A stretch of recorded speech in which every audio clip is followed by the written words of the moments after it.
நான் போலீஸ் ஆகணும்னு ஆசை. அந்த இடத்துக்கு என்னால போக முடியல. சப்போர்ட்டுக்குன்னு எனக்கு யாரும் இல்லை. எதுனா ஒரு பிரச்சனைன்னு வந்தாலும், ஏன்னா எனக்கு அது ஒரு பிரச்சனையாவே இல்லை. நான் தனியா ஃபேஸ் பண்ணி வந்ததுனால எது வந்தாலும் பாத்துக்கலாம். எப்படி ஸ்ட்ராங்கா இருக்கீங்க? எனக்கு எதுவும் வேண்டாம். நான் உழைச்சா, நான் உழைக்கிற காசுல எனக்கு என்ன நான் எடுக்கிறேனோ அது மட்டும்.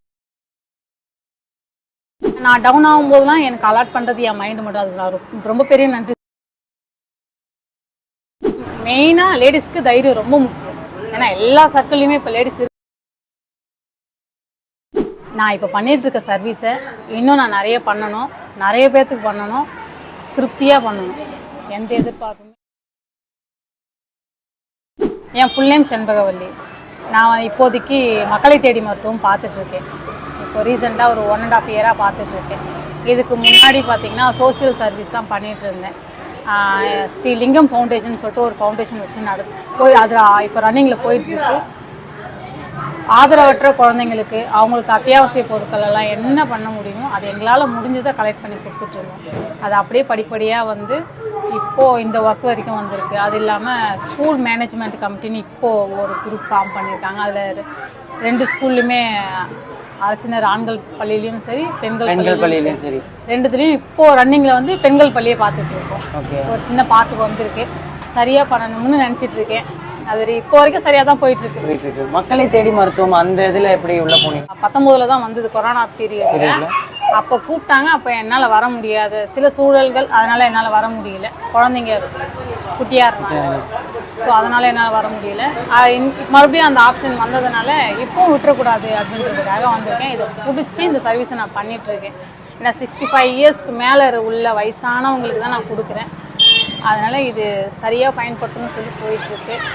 மற்றபடி பார்த்தீங்கன்னா பிள்ளைங்களுக்கு கவுன்சிலிங் கொடுக்கறது, ட்ராப் அவுட் ஸ்டூடெண்ட்டு வீட்டில் போய் பேசி கூப்பிட்டு வந்து ஸ்கூலில் விடுறது. அப்படி ஒரு 4 பிள்ளைங்க படிக்கவே மாட்டேன் அடம் பிடிச்சி, அவன் சூழலாம் வேறு சுச்சுவேஷன் சரியில்லாமல் அவன் படிக்காமல் இருந்திருக்கான். அதெல்லாம் அவங்களெல்லாம் பேசி இப்போ நல்லா படிக்கிறாங்க பிள்ளைங்க.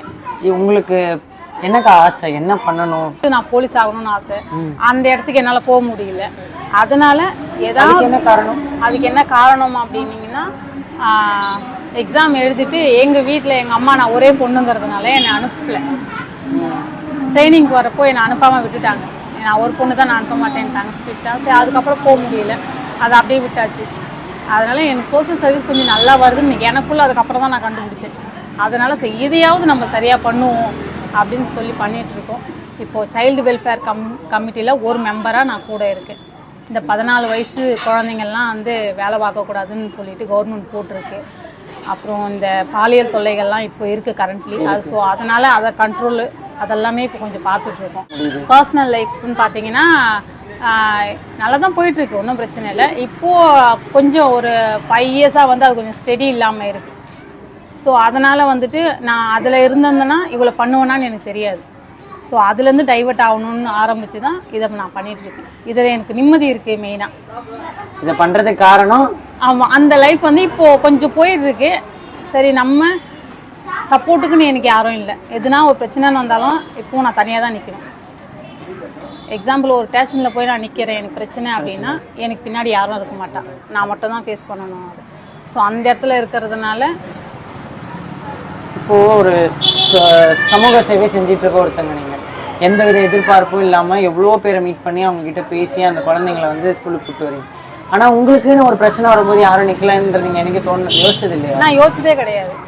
ஏன்னா எனக்கு அது ஒரு பிரச்சனையாகவே இல்லை. நான் தனியாக ஃபேஸ் பண்ணி வந்ததுனால எது வந்தாலும் பார்த்துக்கலாம். எப்படி ஸ்ட்ராங்காக இருக்கீங்க?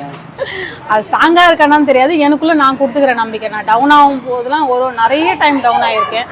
ரொம்ப அழுவேன். தனியாக தான் நான் அழுறது கூட யாருக்குமே தெரியாது. என் பையனுக்கே தெரியாது நான் அழுவுறது. எங்கேனாலுமே அவன் என்னை போல்டாக பார்த்து தான் அவன் பழகியிருக்கான். அதனால் நான் அழணும்னு தோணுச்சுன்னா கூட நான் அழுவுறதும் யாருக்கும் தெரியாது. அந்த இடத்துக்கு தான் போயிடுவேன். நான் டவுன் ஆகும்போதுலாம் எனக்கு அலாட் பண்ணுறது என் மைண்டு மட்டும். அதுக்கு ரொம்ப பெரிய நன்றி சொல்வேன். நான் கடவுள் வந்து உங்களுக்கு ஒரு வரம் கொடுக்குறாருன்னு வச்சுக்கோங்க, என்ன வரம் கேட்பீங்க? என்ன வரம் கேட்பீங்க அப்படின்னா, நான் இப்போ பண்ணிட்டு இருக்க சர்வீஸை இன்னும் நான் நிறைய பண்ணணும், நிறைய பேர்த்துக்கு பண்ணணும், திருப்தியாக பண்ணணும். எந்த எதிர்பார்ப்புமே இல்லை. அதுக்கு என்ன வேணும்னு கேட்குறேன். இப்போ அது பண்ணுறது ஓகே, அதுக்கு உங்களுக்கு என்ன வேணும்? இப்போ இது இப்போ திருப்தியாக பண்ணணும் அப்படின்னா அதுக்கு என்ன தேவைப்படுதுன்னு கேட்குறேன். அதுக்கான வழியை மட்டும் கடவுள் திறந்து கொடுத்தா போதும் நான் நினைக்கிறேன். ஏன்னா எனக்கு எதுவும் வேண்டாம். நான் உழைச்சா நான் உழைக்கிற காசில் எனக்கு என்ன நான் எடுக்கிறேனோ அது மட்டும் எனக்கு போதும். மற்றபடி கடவுள்கிட்ட நான் வரமா கேட்குறேன். நான் கொடுக்குற சர்வீஸுக்கு எந்த தடையுமே இல்லாமல் அவர் வழியை மட்டும் விட்டால் போதும். போய் பண்ணு, நான் இருக்கேன்ற சப்போர்ட்டுக்கு நின்று நீ பண்ணுன்னு சொன்னால் போதும். நான் பண்ணுறதுக்கு தயாராக இருக்கும். மற்றபடி எந்த எதிர்பார்ப்பும் இது வரைக்கும் இல்லை. ஆமாம், இல்லை. பொதுவாக ஒரு விஷயம் நான் மென்ஷன் பண்ணிக்கிறேன். ஒரு பொண்ணா இப்போ நான் இருக்கேன்னா என்னால் ஃபேஸ் பண்ண முடியும், நான் ஃபேஸ் பண்ணுறேன். ஒரு இடத்துல ஒரு பொண்ணு ரைட்டாக போயிட்டே இருக்கணும்னா கண்டிப்பாக வாய்ப்பே இல்லை. அதையும் போகணுன்னா நிறைய பேரை எப்படி சொல்கிறது, இப்போது இருக்கிற சமூகம் அப்படி இருக்குது. அட்ஜஸ்ட் பண்ணால் மட்டும்தான். அது சில இடத்துல வெளியே வர்றது கிடையாது. சுச்சுவேஷன்ஸை பொறுத்து பயன்படுத்தி இருக்கிறவங்களும் இருக்கிறாங்க. பட் அது இருக்குது. அது எந்த அளவுக்கு யாருக்கு இருக்குன்னு தெரியாது.